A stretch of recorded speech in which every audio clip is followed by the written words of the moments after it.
Assalamualaikum warahmatullahi wabarakatuh.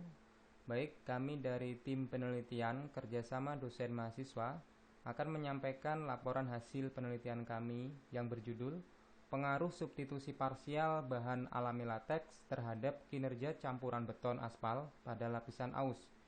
Penelitian ini diketuai oleh Bapak Hamdi, BSCE, MT.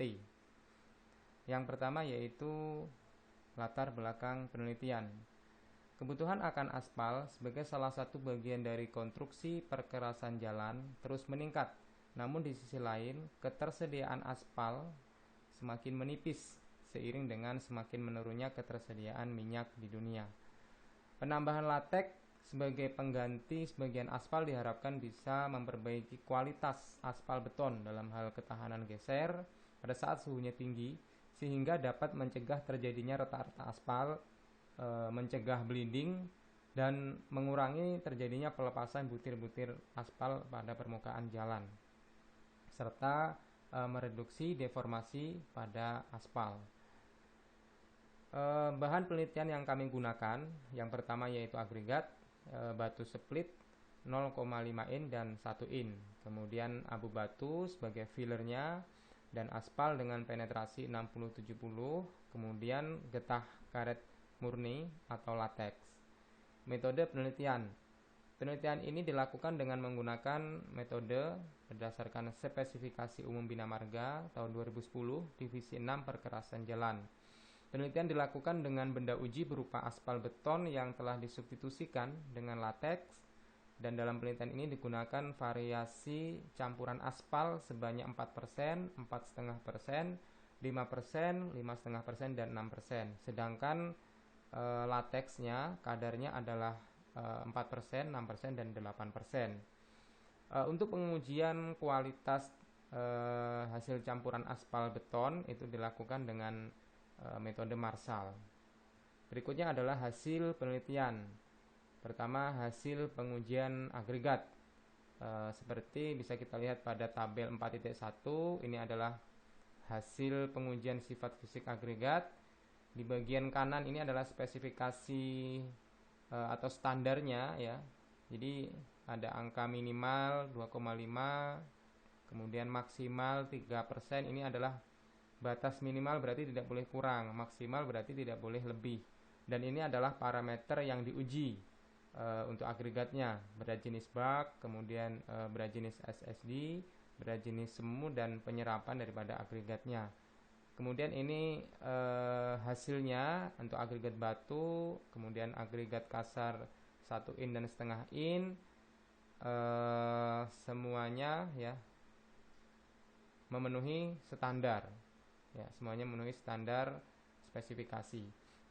Kemudian hasil pengujian Marshall non latex. Jadi ini pengujian asal beton sebelum ditambah latex. Ini adalah spesifikasinya. Kemudian yang kiri ini adalah parameter yang diuji. Sebagai contoh pada nomor 1 ya, stabilitas. Spesifikasinya minimal adalah 1000 dan hasilnya adalah ini dengan aspal sekian persen sebelum ditambah latex. Ini berarti semuanya memenuhi spesifikasi dan seterusnya. Kemudian bagaimana hasilnya ketika sudah ditambah dengan latex beberapa persen ya. Tadi ada 3 kadar ya. Kita lihat hasil stabilitas modifikasi ya aspal setelah ditambah latex. Yang pertama yaitu ya ini untuk stabilitasnya ya, kita bisa melihat hasilnya, dan ternyata ya ada beberapa yang tidak memenuhi spesifikasi. Tadi stabilitas itu nilainya minimal adalah 1000. Ya, berarti yang di bawah 1000 tidak memenuhi. Ada 4 ya yang tidak memenuhi. Kita bisa lihat ini adalah mix ya atau campuran dengan antara aspal dengan latex sekian persen. Ya, contohnya ini aspal 5% dan latex 8% tidak memenuhi dan selainnya.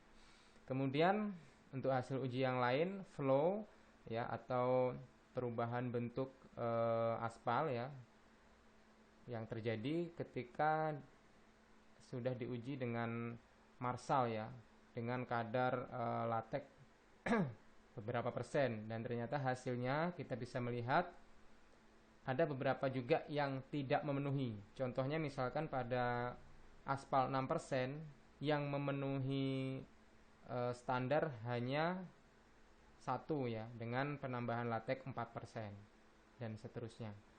Kemudian untuk uji filmnya atau void in material ya, kita bisa melihat ya,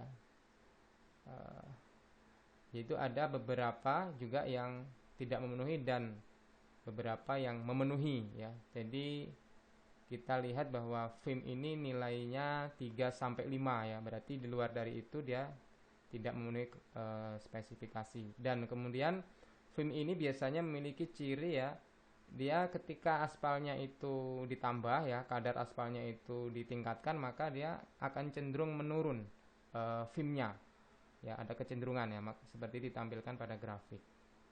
Kemudian untuk void in material agregatnya kita bisa lihat hasilnya tadi minimal adalah 15, maka yang di luar itu, yang kurang dari itu dia tidak memenuhi standar ya. Jadi ini ada yang memenuhi dan ada yang tidak memenuhi. Untuk 6% aspal itu semuanya memenuhi standar. Dan kemudian FMA ini memiliki kecenderungan naik ketika aspalnya ditambah ya, tetapi pada satu batas tertentu dia akan turun pada saat kadar tertentu, begitu untuk FMA. Kemudian untuk hasil MQ-nya atau Marshall Question-nya kita bisa lihat ternyata ada yang tidak memenuhi ya. Jadi contohnya pada aspal 6% dan latex 8% ini tidak memenuhi. Kenapa? Karena nilainya kurang dari 250 ya. Jadi batas minimalnya adalah 250. Maka kesimpulan yang bisa didapatkan, pertama, kombinasi aspal 6% dan latex 4% yang memiliki stabilitas 1237,6 kg per milimeter, kemudian FIM-nya 4,37%, FMA-nya 15,9%, flow 3,85 mm, kemudian Marshall Question-nya 321,54 kg per milimeter. Ini yang sesuai dengan spesifikasi standar Bina Marga dan paling layak ya, atau layak untuk direkomendasikan ya. Kemudian aspal karet dapat dijadikan alternatif sebagai bahan pengikat pada perkerasan lentur ya, atau lapisan aspal, khususnya pada hasil penelitian ini ya, atau bisa diuji juga dengan kombinasi yang lain sesuai dengan metode ini. Penggunaan latex sebagai pengganti parsial aspal karet ya dapat secara luas diaplikasikan pada konstruksi jalan ya, karena memang bahan bakunya yang mudah diperoleh, kemudian ramah lingkungan, sekaligus ini bisa bermanfaat ya untuk meningkatkan ekonomi petani pekaret.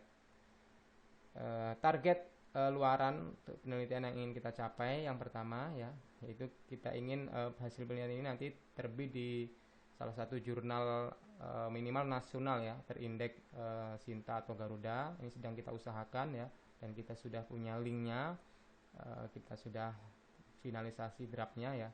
Kemudian bahan ajar juga sedang kita siapkan, dan laporan hasil penelitian hari ini kita sudah bisa laporkan.